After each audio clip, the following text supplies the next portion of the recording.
Attorney John Henry Brown spent hours and hours with serial killer Ted Bundy. He's about to publish a memoir including never-before-known details of his most notorious client's murderous secrets.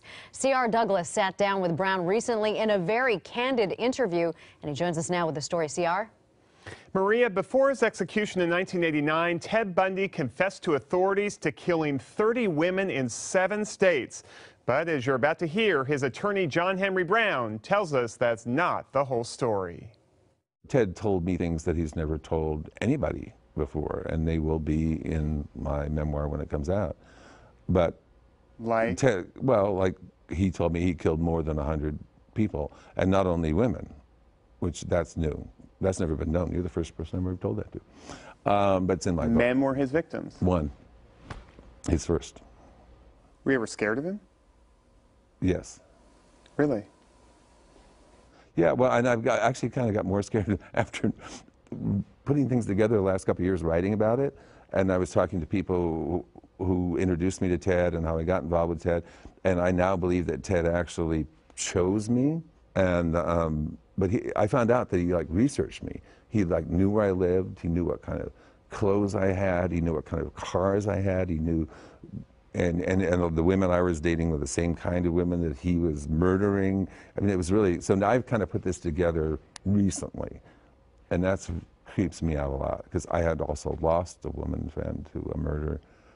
My girlfriend, when I was in law school, was murdered in Berkeley. I was in D.C., and so, and he knew that too. You don't assume he had anything to do with it, but just that he knew that? I pray to God that he didn't, and I never even thought about that until recently, because they reopened some of those cases in California. Because it's never been solved? Nope. But it wasn't in the area where he told me he had killed people. After Bundy's second breakout from a maximum security prison, law enforcement across the country was on full alert. A few weeks later, when 2 sorority girls were killed in Tallahassee and 3 others severely attacked, suspicions grew that Bundy was responsible. When he escaped the second time, the country was frantic. The FBI was #1 wanted person in the country. And I knew he'd kill again, for sure. And I didn't know where he was. I had no idea he'd go to Florida, where I told him he'd get the death penalty, you know. So I get a call. I was in my office about 7 o'clock at night, 8 o'clock at night, and I get a call from my answering service. There's a Mr. Rosebud on the phone. And I went, I knew it was Ted immediately. And he's calling from jail, and he'd been apprehended in Florida. And he was really crazy in that phone conversation. So I had the biggest ethical dilemma of my career that night, because they didn't know who he was. So he's in police custody in Florida, and the cops had no idea who he was.